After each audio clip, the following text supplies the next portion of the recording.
امام شافعی کے زمانے میں ایک خلیفہ نے اپنی بیوی کو عجیب طریقے سے طلاق دے دی اور یہ طلاق بعد ازاں فقہ کا بہت بڑا مسئلہ بن گئی۔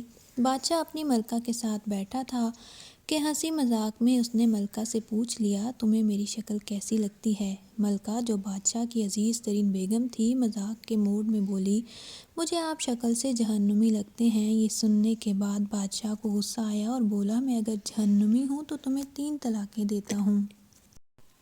ملکہ نے یہ سنا تو رونا پیٹنا شروع کر دیا اور بادشاہ کو بھی کچھ دیر بعد اپنی غلطی کا احساس ہوا۔ اگلے دن بادشاہ سلامت نے ملک کے تمام علماء، مفتی صاحبان اور اماموں کو دربار میں بلا لیا اور ان سے پوچھا، کیا اس طریقے سے میری طلاق ہو چکی ہے؟ سب کا باری باری یہی کہنا تھا کہ ہاں آپ کی طلاق ہو چکی ہے اور شریعت کی روشنی میں ملکہ عالیہ اب آپ کی زوجہ نہیں رہیں۔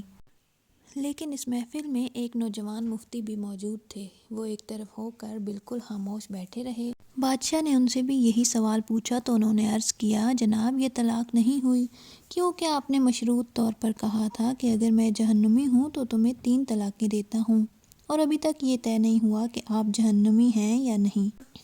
آپ کو اگر کوئی شخص جنتی ہونے کی گارنٹی دے دے تو آپ کی یہ طلاق نہیں ہوگی۔ بادشاہ سلامت نے جوشیلے انداز میں پوچھا، لیکن مجھے اس چیز کی گارنٹی کون دے گا؟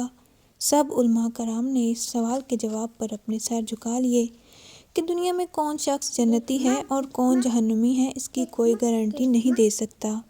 اس نوجوان مفتی نے جب تمام علماء کرام کو خاموش دیکھا تو وہ بادشاہ سلامت سے مخاطب ہوا، بادشاہ سلامت میں آپ کو یہ گارنٹی دے سکتا ہوں، لیکن اس کے لیے میں آپ سے ایک سوال پوچھوں گا۔ اگر آپ کا جواب ہاں میں ہوا تو آپ کو جنتی ہونے کا سرٹیفکیٹ دے دوں گا۔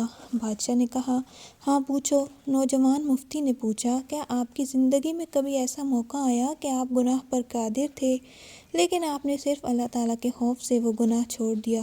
بادشاہ نے سر اٹھایا اور کہا، ہاں ایک بار ایسا ہوا تھا۔ میں اپنی خوابگاہ میں داخل ہوا اور وہاں ایک نوکرانی صفائی کر رہی تھی۔ وہ لڑکی انتہائی خوبصورت تھی۔ میں بھٹک گیا، میں نے دروازہ اندر سے بند کر لیا۔ میں غلط نیت سے اس لڑکی کی طرف بڑھا تو اس نے رونا شروع کر دیا اور چلا کر بولی، اے بادشاہ، اللہ سے ڈرو، وہ تم سے زیادہ طاقتور ہے۔ میں نے جب یہ سنا تو میرے اوپر اللہ تعالیٰ کا خوف طاری ہو گیا۔ میں اگرچہ بادشاہ تھا، وہ لڑکی میرے کمرے میں تھی، میں نے دروازے کو اندر سے کنڈی لگائی ہوئی تھی اور اس وقت دنیا کی کوئی طاقت مجھے برائی سے نہیں روک سکتی تھی، لیکن میں نے صرف اللہ تعالیٰ کے خوف سے دروازہ کھول دیا تھا اور اس لڑکی کو جانے کی اجازت بھی دے دی تھی۔ یہ سب سن کر وہ نوجوان مفتی مسکرایا اور اس نے قرآن پاک کی سورہ نازعات کی آیت نمبر 40 اور 41 کی تلاوت فرمائی، جس کا ترجمہ ہے، جو اپنے رب کے سامنے کھڑے ہونے سے ڈرا اور اس نے اپنے نفس کو خواہشات میں پڑنے سے بچا لیا تو ایسے شخص کا ٹھکانہ جنت ہوگی۔ اس کے بعد نوجوان نے بادشاہ سلامت سے کہا، میں آپ کو گارنٹی دیتا ہوں کہ آپ جنتی بھی ہیں اور آپ کی طلاق بھی نہیں ہوئی۔